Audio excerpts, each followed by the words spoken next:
भगवाधारी योगी को यूं ही fire brand नेता नहीं कहा जाता।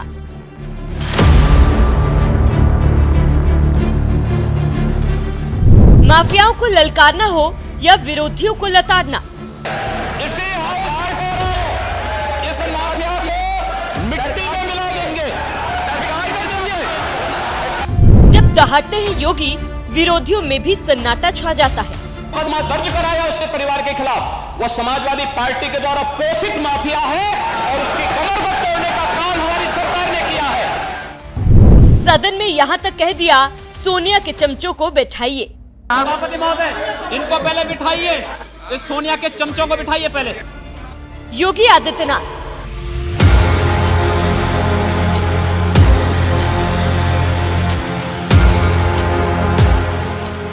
देश की राजनीति का वो नाम जो सत्ता में रहते हैं तो भी दहाड़ते हैं और सत्ता से बाहर रहते हैं तब और ज्यादा दहाड़ते हैं, क्योंकि भगवाधारी योगी आदित्यनाथ का राजनीति करने का यही तरीका है।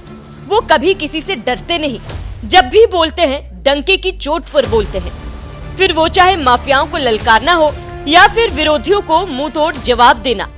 जिस अतीक अहमद के खिलाफ पीड़ित परिवारों ने मुकदमा दर्ज कराया उसके परिवार के खिलाफ, वह समाजवादी पार्टी के द्वारा पोषित माफिया है और उसकी कमर को तोड़ने का काम हमारी सरकार ने किया है। और फिर मैं कहता हूं, इसे इस माफिया को मिट्टी में मिला देंगे। सरकार किसकी है?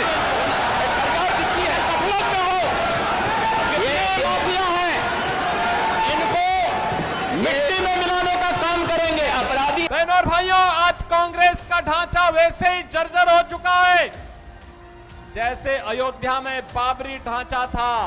एक धक्का और दो, बाबरी ढांचे को तोड़ दो, ये नारा जब राम भक्तों ने लगाया था। बात माफिया अतीक अहमद को मिट्टी में मिलाने की चेतावनी देने की हो या फिर कांग्रेस जैसी देश की सबसे पुरानी पार्टी को ढांचा बताकर उसे तोड़ने की हो, यूपी की सत्ता में रहते हुए योगी आदित्यनाथ विरोधियों पर इसी तरह से दहाड़ते हैं। तो वहीं जब उनके पास यूपी की सत्ता नहीं थी, सिर्फ गोरखपुर के सांसद हुआ करते थे, तब भी इसी मिजाज के साथ भरी संसद में विरोधियों को ललकारते थे, जिसका सबूत है सोशल मीडिया पर वायरल हो रहा योगी आदित्यनाथ का साल 2004 का वो वीडियो, जब भरे सदन में कांग्रेस पर भड़कते हुए यहाँ तक कह दिया था कि उप सभापति महोदय पहले सोनिया के चमचों को बैठाइए। सभापति महोदय, इनको पहले बिठाइए, इस सोनिया के चमचों को बिठाइए पहले। सभापति महोदय, इनको पहले बिठाइए, इस सोनिया के चमचों को बिठाइए पहले। Sunil kindly keep quiet, your member speaking why you are just. महोदय, जब भी हम खड़े होते हैं भैया अभी देखो, इनको आपत्ति शुरू हो जाती है, आप और फिर खड़े हो गए। योगी आदित्यनाथ की ये वीडियो साल 2004 के दिसंबर महीने की है, जब संसद में किसी मुद्दे पर वो बोलने के लिए खड़े हुए थे और कांग्रेस सांसद हल्ला करने लगे, जिस पर भड़के योगी ने यहाँ तक कह दिया कि सोनिया के चमचों को बैठाइए। सभापति महोदय, इनको पहले बिठाइए, इस सोनिया के चमचों को बिठाइए पहले। सभापति महोदय, इनको पहले बिठाइए, इस सोनिया के चमचों को बिठाइए पहले। सभापति महोदय, इनको पहले बिठाइए, इस सोनिया के चमचों को बिठाइए पहले। योगी आदित्यनाथ का करीब 21 साल पुराना ये वीडियो अब सोशल मीडिया पर तेजी से वायरल हो रहा है और लोग इस पर तरह तरह के प्रतिक्रियाएं भी दे रहे हैं। श्रवण बिश्नोई नाम के एक एक्स यूजर ने वीडियो शेयर करते हुए लिखा, योगी आदित्यनाथ ने 20 साल पहले ही सोनिया के चमचों का नामकरण कर दिया था। दिल्ली बीजेपी नेता अपूर्वा सिंह ने भी योगी की वायरल वीडियो पर लिखा, मुझे आज पता चला योगी जी ने बहुत पहले 2004 में ही कांग्रेसियों के लिए चमचा शब्द को इजाद कर दिया था। यूपी की बीजेपी नेता वंदना गुप्ता ने तो योगी की वीडियो शेयर करते हुए लिखा, निडर और निर्भीक मुख्यमंत्री योगी आदित्यनाथ जी फायर है। सोनिया के चमचों का मार्गदर्शन करते दिखे योगी जी अपने रौद्र रूप में। ज्योति सिंह ढिल्लो नाम की एक यूजर ने लिखा, योगी आदित्यनाथ जी 2004 में सबसे युवा सांसद थे और उन्होंने कांग्रेस पार्टी और उनके चमचों की सोनिया गांधी के चमचे कहकर बोलती बंद कर दी। विक्रम सिंह नाम के एक सोशल मीडिया यूजर ने लिखा, तो सोनिया के चमचे, इन शब्दों का आविष्कार योगी जी द्वारा 8 दिसंबर 2004 को किया गया था। योगी जी 21 साल पहले ही फायर ब्रांड थे। स्निग्धा नाम के एक यूजर ने तो लिख दिया, अपने बाबा जी का शुरू से ही स्वैग था। साल 2004 में संसद में दिया गया योगी आदित्यनाथ का ये भाषण आज करीब 21 साल बाद भी वायरल हो रहा है और लोग इसी तरह से प्रतिक्रियाएं दे रहे हैं। कोई कह रहा है योगी जी ने सोनिया के चमचे जैसे शब्द का आविष्कार किया, तो कोई कह रहा है अपने बाबा जी का शुरू से स्वैग था। जितेंद्र प्रताप सिंह नाम के एक सोशल मीडिया यूजर ने तो योगी की एक ऐसी वीडियो पोस्ट की जिसमें वो हिंदुओं के लिए आवाज उठा रहे थे। क्या अवस्था होगी?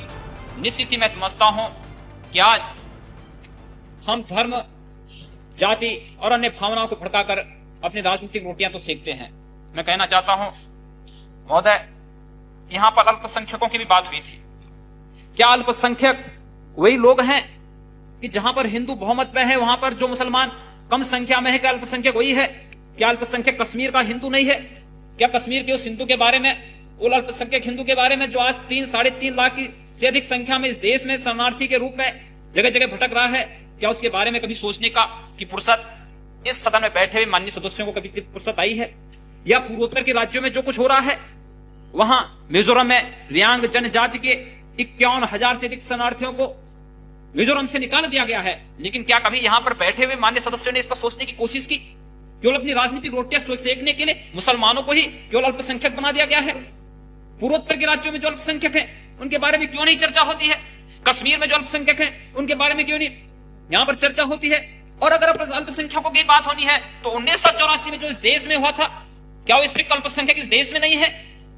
निश्चित ही, और इस सदन के माध्यम से जो कुछ हो रहा है, अध्यक्ष महोदय, भावनाएं तो तब इस देश की जनता के भावनाओं के साथ खिलवाड़ हम तब नहीं करते हैं जब सदन में इतनी उदंडता होती है। इस देश की जनता की भावनाओं के साथ क्या तब हम खिलवाड़ नहीं करते हैं जब यहाँ पर एक कोई सदस्य कहीं समस्या को उठाना चाहता है और उसको बोलने की छूट नहीं दी जाती, उसको बोलने नहीं दिया जाता है, उस पर व्यवधान उत्पन्न किया जाता है? क्या उसकी भावनाओं के साथ खिलवाड़ नहीं होता है? इस देश की करोड़ों जनता की भावनाओं के साथ खिलवाड़ नहीं होता है? निश्चित ही सोचना पड़ेगा हमें। जिस तरह से सीएम योगी की पुरानी वीडियो सोशल मीडिया पर वायरल हो रही है, उसे देखकर आप समझ सकते हैं कि योगी आदित्यनाथ का ये भौकाल तब है जब वो सांसद नहीं, यूपी जैसे बड़े राज्य के मुख्यमंत्री है। सांसदी तो उन्होंने साल 2017 में ही छोड़ दी थी, जब बीजेपी ने उन्हें यूपी का मुख्यमंत्री बनाया था।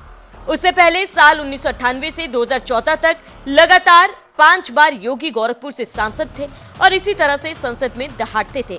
बहरहाल, आपको कौन से योगी पसंद है, सांसद योगी या मुख्यमंत्री योगी? अपनी राय हमें कमेंट कर जरूर बताएं। साथ ही आपको छोड़ जाते हैं संसद में योगी के आखिरी भाषण के साथ। क्या मैं विश्वास के साथ कह सकता हूं कि पिछले 15 वर्षों में उत्तर प्रदेश के बारे में आज जो बातें, जो गोरखपुर के बारे में 1998 में मुझे सुनने को मिलती थी, आज उत्तर प्रदेश के बारे में पूरे देश के अंदर उस प्रकार की चर्चाएं होती थी। लेकिन मैं कह सकता हूं कि इन 15 वर्षों में हम लोगों ने गोरखपुर में एक भी व्यापारी को गुंडा टैक्स नहीं देने दिया, एक भी व्यापारी का, किसी भी चिकित्सक का अपहरण नहीं करने दिया, कहीं हमने किसी को अराजकता नहीं फैलाने दी। 5 वर्ष में उत्तर प्रदेश के अंदर 403 दंगे हुए, हमारे पूर्वी उत्तर प्रदेश में एक भी दंगा नहीं हुआ है। और हम फिर कह सकते हैं कि अब उत्तर प्रदेश में भी इस प्रकार की स्थिति हम लोग स्थापित करने में सफल होंगे, कोई संदेह इसमें किसी को नहीं होना चाहिए। और मैं इस बात को और भी पुरजोर तरीके से इसलिए कहना चाहूंगा, लोग मेरी उम्र के बारे में कह सकते हैं, मैं आदरणीय राहुल जी से 1 वर्ष छोटा हूं। खड़के जी, राहुल जी यहां पर सदन में नहीं हैं, मैं उनसे 1 वर्ष छोटा हूं उम्र में। और मुलायम सिंह जी की पार्टी के कोई यहां नहीं है। अखिलेश यादव से 1 वर्ष बड़ा हूं। एक जो दोनों की जोड़ी के बीच में मैं जो आ गया, मुझे लगता है कि यह आपकी विफलता का एक बड़ा कारण हो सकता है। लेकिन मैं आप सबको आमंत्रित करूंगा, आप सबका प्यार और स्नेह। आप बोल सकते हैं। अरे क्यों?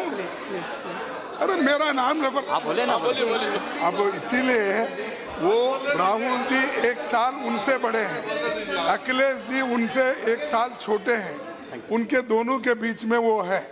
लेकिन अब आप एक बार आप अधिकार में आए हैं, वहाँ के चीफ मिनिस्टर बने हैं, आपको बधाई देता हूं, लेकिन आप इस स्टैंडर्ड को मेंटेन करो। चीफ मिनिस्टर बन के जब आप उस कुर्सी पे बैठते हो, उसी की गरिमा रख के आगे चलो। मैं उसी की गरिमा की बात करने के लिए आया हूं। आपसे बड़े हैं इसलिए अच्छा आशीर्वाद दिया है, जी समझ लो। अध्यक्ष महोदय, मैं आप सबको इस बात, आप लोगों ने मुझे बड़ा स्नेह दिया है और मैंने शुरू में ही कहा कि मैंने बहुत कुछ सीखा है इस सदन से। वास्तव में एक सामान्य शिष्टाचार और मैनर क्या होता है संसद में सीखा जा सकता है। हम लोग, जब मैं पहली बार चुना गया था सांसद, तो मैं इस बात के लिए थोड़ा अंदर से संकित था कि पता नहीं कैसा व्यवहार होता है। लेकिन जैसे ही हम लोग संसद परिसर में प्रवेश किए, यहाँ के एक एक कर्मचारी का जो सद्व्यवहार था, जो शिष्टाचार था, और वह केवल सदन में हम लोग यहाँ पर बहुत बार वह देखने लायक है, वो समाज को बताने लायक है, क्योंकि बाहर हमारे बारे में बड़ी भ्रांत धारणाएं पैदा की जाती हैं। सदन के अंदर जो शोरगुल होता है, हम मानते हैं लोकतांत्रिक प्रक्रिया का एक हिस्सा हो सकता है। हम लोग बहुत बार, हमारी जो आपस में बहस होती है उसमें बहुत वाद विवाद हो जाता है, लेकिन बाहर हम लोग जब गैलरी में मिलते हैं तो एक दूसरे से गले मिलते हुए दिखाई देते हैं। हम सारी चीजों को फिर यहीं पर छोड़ करके बाहर वही सद्भावनाएं हमारे बीच में होती हैं। और मैं इस सब से, इसीलिए आप पूरे सदन से मैं इस बात को कहना चाहूंगा कि हमारी पार्टी ने, हमारे नेता ने मुझे जो दायित्व दिया है, मैं आप सबको आमंत्रित करूंगा उत्तर प्रदेश में। आप उत्तर प्रदेश में आए, स्वागत होगा आप सबका। उत्तर प्रदेश आदरणीय प्रधानमंत्री जी के सपनों का प्रदेश होगा, देश का उत्कृष्ट प्रदेश होगा, भ्रष्टाचार मुक्त प्रदेश होगा, दंगों से मुक्त प्रदेश होगा, अराजकता और गुंडागिर्दी से मुक्त प्रदेश होगा। और उत्तर प्रदेश में हम विकास का एक ऐसा मॉडल देंगे कि उत्तर प्रदेश के नौजवानों को पलायन नहीं करना पड़ेगा। उत्तर प्रदेश में माताओं और बहनों को अपनी सुरक्षा के लिए कहीं गुहार नहीं करना पड़ेगा। और यह कार्य वहां पर प्रारंभ आप देखिए अवश्य। और मैं आपको खासतौर पर खड़गे जी, आप तो यहाँ पर नेता के रूप में हैं और हम आपको सादर आमंत्रित करेंगे। मैं पूरे सदन को आमंत्रित करूंगा कि वह उत्तर प्रदेश में आए और उत्तर प्रदेश में आप देखते रहिए, बहुत कुछ बंदी होने जा रही है वहां।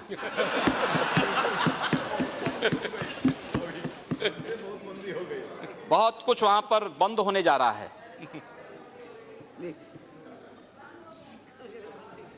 अध्यक्ष जी, आपने भी हम लोगों को बड़ा स्नेह दिया है इस सदन में, और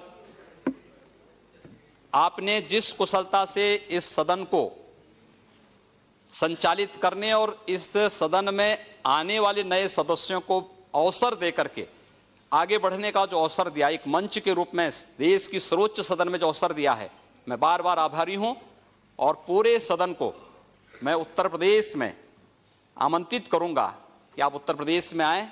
उत्तर प्रदेश आपका स्वागत करेगा और देश के माननीय प्रधानमंत्री जी के उत्तर प्रदेश के बारे में, उत्तर प्रदेश के विकास के बारे में, उत्तर प्रदेश में सुशासन स्थापित करने के बारे में जो सपने हैं, उन सपनों को साकार करता हुआ प्रदेश आपको उत्तर प्रदेश दिखाई देगा। यही कहते हुए मैं एक बार पुनः आप सबका आभारी व्यक्त करते हुए वाणी को यहीं पर विराम देता हूं।